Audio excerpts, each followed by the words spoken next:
Welcome ladies and gentlemen to another BTNeanderthal video. Today we're going to be covering one of the strongest builds in Season 5, Project Diablo 2, the Fire Druid. It does a lot of AoE damage, it does fire and physical damage, it can have some summons here and there. But anyways, here we go, let's jump into it.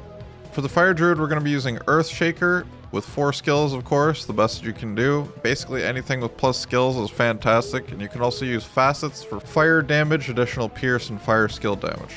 For the helmet, we can use Ravenlore, which is going to be your best in slot because it gives plus to skills, and it gives pierce, as well as resistances. We could also use Quetzalcoatl instead to reduce the cooldown of Gust, and it also is just a good item overall. Rising Sun for the pierce here and the fire damage.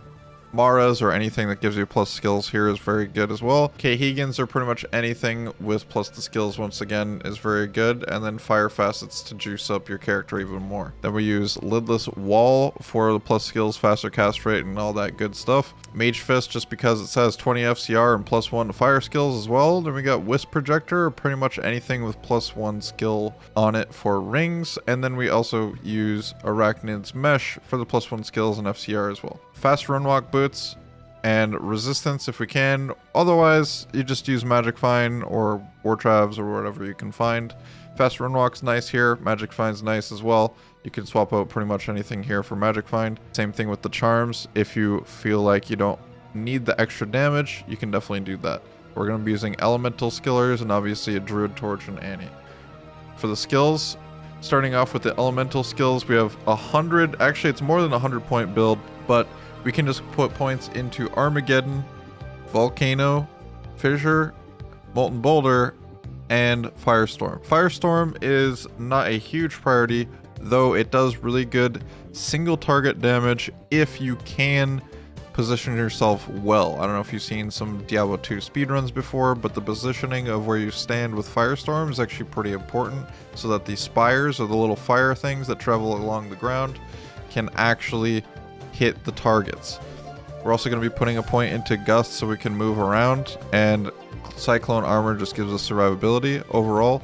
So that is the elemental skill tree. We're not putting anything in the shape shifting, but for the summoning setup, we want 1 point into Oak Sage for more survivability. And then if you want, because Carrion Vine's just invincible, it will just eat things and give you supply of life for you and your party. So it is invincible. You don't have to put this point in, but it is an option as well, and it will just passively add stuff to you. For the Mercenary gear, we're going to be using Infinity, of course. You could also use Pus Spitter on an Act 1 Mercenary to pierce the enemy resistances, but that's what we want. And then again, we're going to be using things to keep the resistances, the damage, and the survivability up of the Mercenary. Things like that. String of Ears is also a really good option here. Now, for the attributes page, we're just going to be using enough points into strength and dexterity to wear our gear. The rest of it goes into vitality, and that is the Fire Druid. You could also be using the Mang's Song if you find it. That's actually cracked on this build. Basically, any elemental build in this game, if it just puts on Mang's Song, it's just way better. So that sums up the Fire Druid. If you did enjoy the video, be sure to like it as well as subscribe for more content because it's on its way. Let me know in the comments what you guys thought of the video and the build itself.